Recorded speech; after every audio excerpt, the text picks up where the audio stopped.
Welcome to The Last Word. He's Chris Popst. I'm David Jenkins, and as you can see, we're here on location here at Sikeston Public Schools Stadium. Getting some fresh air this week. Fresh air. It's a nice, cool evening. It is. Right before the mosquitoes start nipping at my ankles, which, first one, if you see me walk off, it's mosquito. I got bit, I'm out. Oh, hey, it's not bad now. So no. we can rush through this. We can get through here before the mosquitoes get in, for sure. We're going to try. Yeah. We're going to try. Week 3 of the football season, we're starting to see a little bit more what teams have after a couple weeks of play, and some things have surprised us. Some things, most of it is kind of what we thought it was going to be. Anything so far that stuck out to you as far as the first week of the season? I think honestly I think there's a lot of good teams out there. I really do. But I think one of the biggest things is that the level of play and the skill level just isn't there this year, I don't think, for around here. Now, we have good teams, don't get me wrong. We got the Maldens, and I think Jackson's a really good team. Cape Central is always going to be up there skill-wise.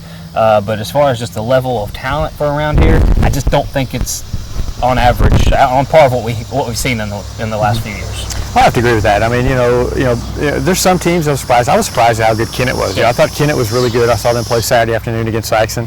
I was impressed with them. I've kind of been impressed with some of these teams, but overall, I think there's a lot of parity this year. I think there's a lot of teams that can. I think really. I mean, the difference between here and here is not very much. There's a lot of closeness. So let's get to some games this week. Game of the week? There's a couple of close games this week, but not as many as last week. But for me, I look at Scott City East Prairie. That's a game that's traditionally been close the last few years. Three of the last 4 years either been decided by 1 point or they've had a couple overtime games. So I mean, it's a lot of parity there. We talk about parity, and I think that's a game that anybody could win.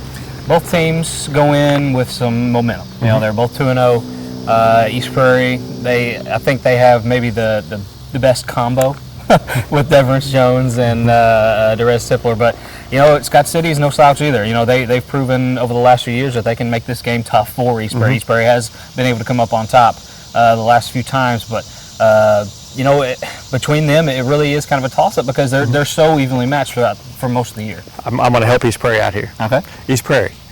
There's a guy named Braden Cox. You might want to tackle him. He has 9 touchdowns in 2 games this year. He's been a force for Scott City. You might want to key on him a little bit. He might get the ball. He's a big, tough, physical high school player, and he brings that same mentality on the baseball field. And he's tough to break. He's a big kid. He's always been that. He's always had that size to him, even when he was a freshman. But yeah, you're right. If they're going to stop Scott City, you got to stop Braden Cox. Right, and if you're Scott City, you've got to stop Tippler and Jones, who just if they get to the edge, they're gone. I don't know if anybody's fast enough at Scott City to catch them if they get in the open field. You've got to contain them. I think East Prairie wins this in a close game. I think it's a 1-point game. They've had a couple overtime games, and I'm going to go 1-point game. East Prairie wins it by 1. They get a 2-point conversion late. I give the edge to East Prairie as well, just because they've had the advantage over these same kids have played each other in the same game for a couple of years now, and they've had their number the last few years. I'm going to give the advantage to East Prairie on this one too. Another close game. I think the game that I like, Jinx, and it might not ring a bunch. It's not going to bring a lot of headlines and stuff, but I just think it's an interesting matchup between Dexter and New Madrid County Central. They're both 0-2. They both got first-year coaches, both rebuilding, and this is a chance for a first-time coach to get a win. And I'm leaning towards New Madrid in this one. I saw them Saturday against there, and if they could tackle and if they could block just a little bit better, they could, and that's for every football team, obviously. But if they could do those things, I think they have a good shot at getting a good win here. I agree. Dexter's young, only 5 seniors on the roster. New coach will learn a new system, but they can't throw. Yeah. I mean, they just can't throw. They're very one-dimensional. If you can just stop the run, then you can beat them. I think it's a close game. I like the way Dexter's heading in their program. I like the way New Madrid's heading. I think both of their programs are going in the right direction, but it's going to be tough for both those teams this year to get wins. This is one they can pick up against each other. I'm going to take New Madrid also. I think New Madrid with Beasley and Word, I think they're going to be tough matchups for Dexter to stop. I think they get a close one.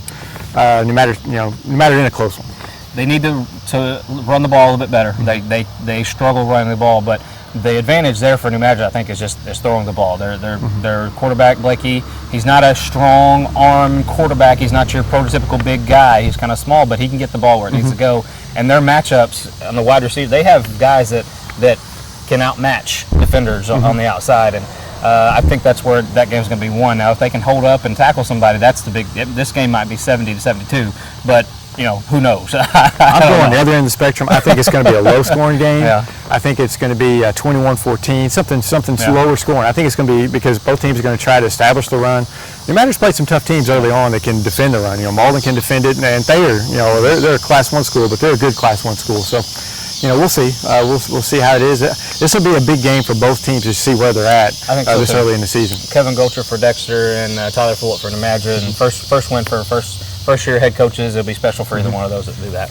Right. Let's get some other games. We have Cape Central at Farmington, and we don't talk much about Farmington, but they are in the SEMO Conference. They're 2-0. They're coming in. They hammered their rival last week, North County, which has kind of been the pattern the last few years. They beat Fox in overtime earlier this year. Cape Central finally got it rolling last week against St. Charles after the rain delay. Yeah. So I think Cape Central just has too many athletes for Farmington, but I think Farmington keeps it close for a while.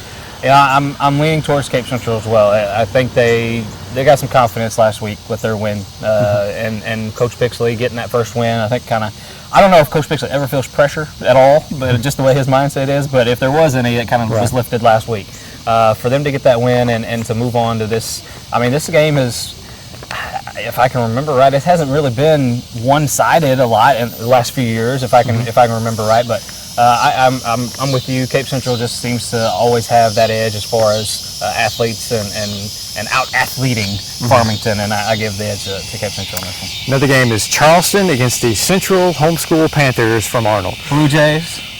This is their chance. This is it. This is it, baby. 23-game losing streak, the longest in school history, could be out the window Friday night. It's over. It's over. I'm calling it. I'll put a curse on them if I have to.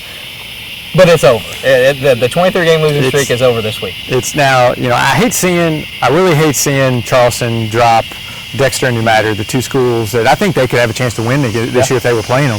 I like those local rivalries like that.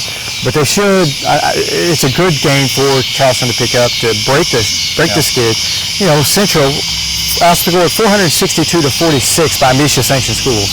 So I think Charleston's going to score early. I think they're going to score often, and I think they're going to romp. And that 23-game win streak is out the window. We're done. They're going to get some. I think Charleston's getting 2 wins this year. Two, Charleston. I'm with you. At least two. You look at the schedule before the season even started, and you look at those 2 games, Arnold and Kelly being on the schedules. You think that those are 2 games that they can win. Right. The struggles that Charleston had, I hope they go out and they don't want to look past them. I know they have a job to do, and I know I called it, but go out and have fun and enjoy this win, because it's been a long time coming for a lot of kids that hadn't won at the team. And they are getting better, and getting a win can help your program just by getting that confidence. Absolutely. I think that's what they need, and I think looking forward to seeing what that score is on Friday night. Don't gloat. Go out and beat them convincingly. Just go out and do your job, because you know what? You haven't won a game in 23 years, so you're in 23 games. 23 games. So, you just get this win, feel good about it, move on to next week. We got another game, Hayti at Chaffee, and Hayti has really shown me something this year. Beating Thayer the way they did, and then Alan Mills, the performance he put up last week, throwing for 5 touchdowns. He's their new quarterback this year. He's got receivers everywhere. He's got athletes all over the place. Devontae Robinson, I believe his name, is a good running back. Chaffee has struggled to stop teams. Hayti could score a lot this week. I thought Chaffee would keep it a little closer to the Portersville than they did, which leads me to believe that Hayti is going to they're going to roll in this one, I think. I was a little skeptical getting a new quarterback for Farr. I liked Farr in that position. He brought an athleticism and had a pretty decent arm, but when you get a kid, I haven't seen him live, but I've seen stats, and when you get a kid like that can do what he did and put Farr in maybe any more dangerous role, I saw him on tape when he was in Texas last year, and he looked good there. I thought he was going to be big for them. That could be really big for them as the season. They dropped down to Class 1. Obviously Valley's still in the way, and we talked about that before, but they're on point to have a pretty good regular season as far as that goes. We got Jackson and Sikeston. Jackson, Jackson's good. I haven't seen him yet, and I'm looking forward to you being there to tell me how Jackson is, because I think Jackson. I've been telling people I think they're our best team around here as far as just our SEMO area. But I haven't seen him yet. I don't know specifically what they have. I know Cooper Callis, their quarterback, he won the job as a sophomore last year over 2 other older guys, and they had injuries and stuff like that. He's back fully healthy, and he's looking to get. He's rolling. That offense is rolling with him. Yeah, he threw for I think 277 last week. If you can throw the ball on Sikeston, that's how you beat them. Kennett showed that this last week. They were able to throw the ball on Sikeston, and Jackson's going to be able to throw it better than Kennett. Sikeston's got some problems this week. I'm going to take Jackson. Let's run down here. We got Malden at Portageville. Now this is Malden is still Malden. They pulled out a epic 3 overtime game against Crothersville last week, 28-20, and Malden is just, I had a feeling that they were going to have just a little bit of a drop-off, but it doesn't seem like they have much of a drop-off. They have new faces, but they're still rolling. Yeah, I love Coach Bullock in Portageville, one of our favorite coaches, but it's going to be a tough week for them trying to get ready. I think Malden, their offensive line, I think, is what is going to dominate this game. I think Malden wins. Malden, for a Class 2 school, they just have depth, and that's something that you don't see a lot of the Class 2 schools. They have size and they have depth, and they're going to beat you. And for 4 quarters, especially with the weather, how it's been, they're just going to wear you down. And if they don't know how to score you, they're going to wear you down. And I think that was the case in Crothersville. They just beat people with depth. All right. We got Prairieville at Fredericktown. I'm going to take Prairieville in this game. It'll be close, but I'm going to take Prairieville. This game, just our picks. I know we do our media pick 'em. This game just kind of gets me every year. I'm taking Fredericktown. Heck with it. I'm taking Fredericktown. And it gets him once again. It's going to get me once again. Yeah, but Poplar Bluff, who may have the easiest Class 5 schedule in all the state, they're going to take on St. Charles. They're traveling to St. Charles, but Poplar Bluff, I think, rolls. Yeah, Mules in a not so close one. I'd say about 3 touchdowns. St. Vincent at Kelly. St. Vincent had the unfortunate pleasure, if you want to call it that, of facing Valley in that season opener. And got some guys dinged up right off the bat. And that was not good for them. Then they end up losing to Scott City in the second game, and I think they get their first one here. Kelly's going to struggle this year. They're just a young team, and they've had some injuries as well, so it's a tough situation for them. And Valley Catholic at Crowsville. Who's on your schedule? In Malden and in Valley? Yeah. That's a tough one. I'm going to take Valley, but I think Crowsville hangs with them for a while. I think Crowsville can play with Valley for a while. For a while. I think that's where the depth comes in. Valley, they seem to have guys that can step in at any time and not lose much. And when you're talking about Valley, you're talking about a team that knows how to win. And I know Crothersville traditionally has been there, but they got a lot of new faces too. And facing Malden and losing that 3 overtime game, then facing Valley, and having a short turnaround on top of it. That's a tough challenge. I'm taking Valley in this. So we're starting a new little segment here, and I know our show is called The Last Word. And we kind of take a moment to maybe take a topic that we are interested in and just kind of talk about our feelings. Give a little bit of our opinion. And Jinx, I think it's time for your last word.